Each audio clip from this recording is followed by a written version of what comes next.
OpenAI just made a major move in the world of AI coding. Codex is going open source, giving developers access to an agent framework designed to build, modify, and reason through code. Hey everyone, welcome to this explainer. So today we are digging into a truly massive shift in the AI landscape.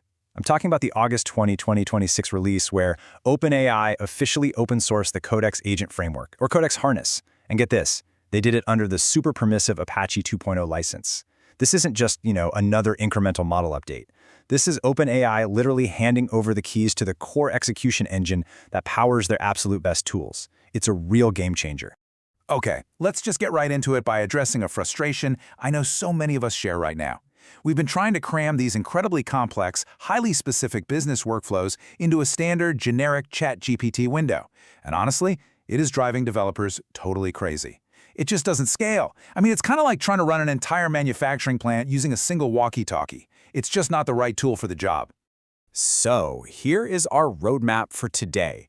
We're going to cover the universal chatbox problem, the open source Codex harness itself, its three core components, sub-agents and context engineering, real-world performance, and finally, how this empowers the open source ecosystem. All right, part 1, the universal chatbox problem. You see, the old way of doing things forced us to manually feed data into this isolated little chat interface. But the new paradigm, which is now completely unlocked by the Codex harness, is all about seamlessly embedding a smart, stateful agent loop right where the actual work happens. Whether you're in an ops dashboard, a security tool, or some custom financial software, the AI becomes a native piece of that environment. It's no longer this separate destination you have to tab over to. Moving on to part 2, the open source Codex harness. OpenAI President Greg Brockman actually hit the nail on the head here. He said, Codex can do far more than just power coding tools. And wow, that is really the magic of this release. Because it's fully open source, you finally get to manage your own interfaces, your own data routing, and you completely control the permissions. The AI, it just quietly sits there handling the cognitive heavy lifting in the background. And just look at how fast this ecosystem has evolved. The speed is actually wild. Back in September 2025, we got the GPT-5 Codex release, which was the first model really optimized for multi-file editing. Then in under a single year, we've blasted through GitHub public previews all the way to this ultimate milestone, the total democratization of the core open source release in August 2026.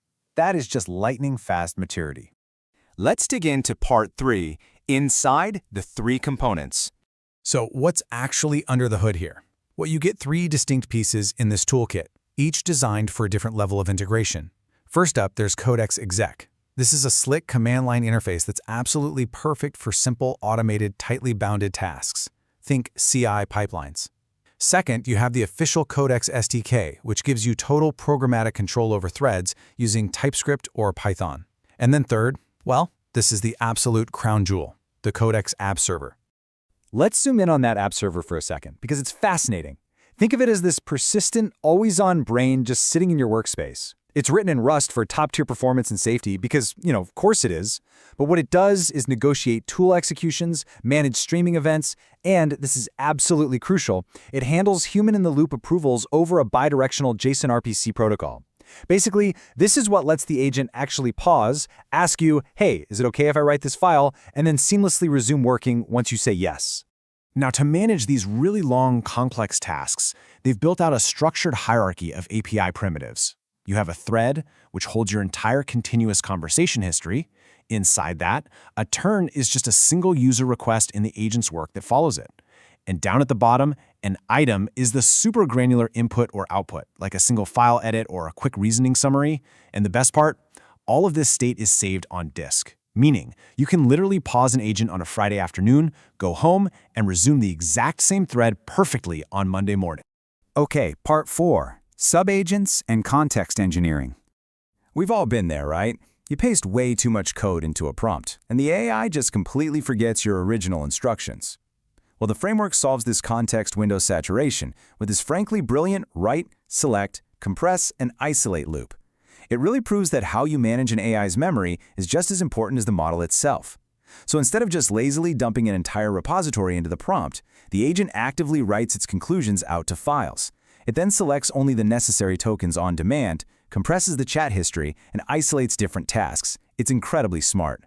And that isolation I just mentioned, that happens through sub-agents. Out of the box, the framework gives you a worker agent that focuses entirely on applying code modifications, and an explorer agent built just for repository navigation. By delegating the heavy lifting out to these isolated sub-agents in parallel, the framework makes sure, for example, a database sub-agent never wastes precious tokens reading your front-end code. It is just so wildly efficient. This setup also unlocks something really cool, truly proactive security.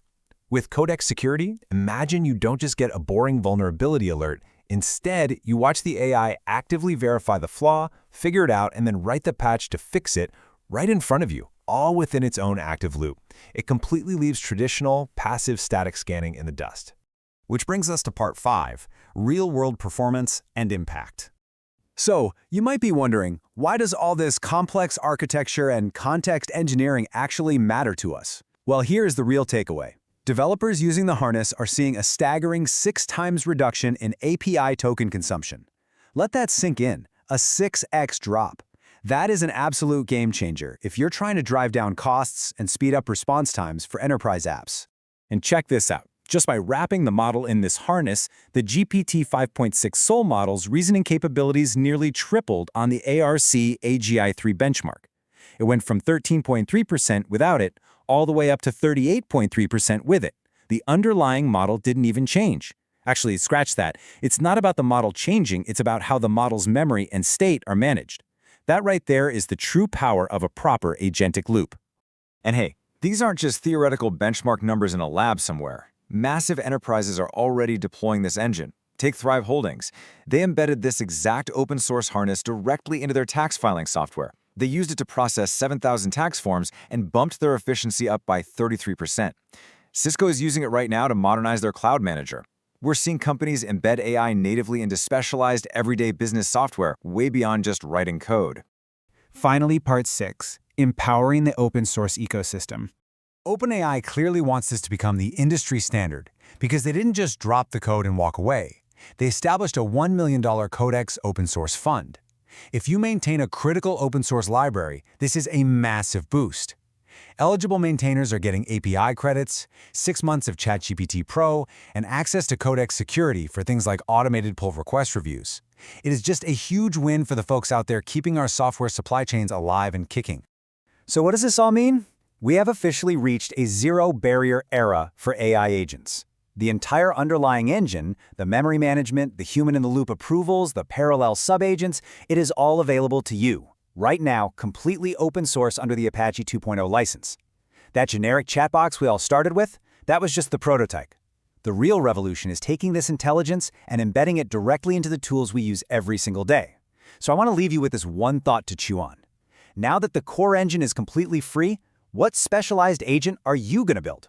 With Codex released under the Apache 2.0 license, developers can build on the framework, customize it, and potentially create a new generation of AI-powered coding agents. The race for OpenAI development just got even more interesting.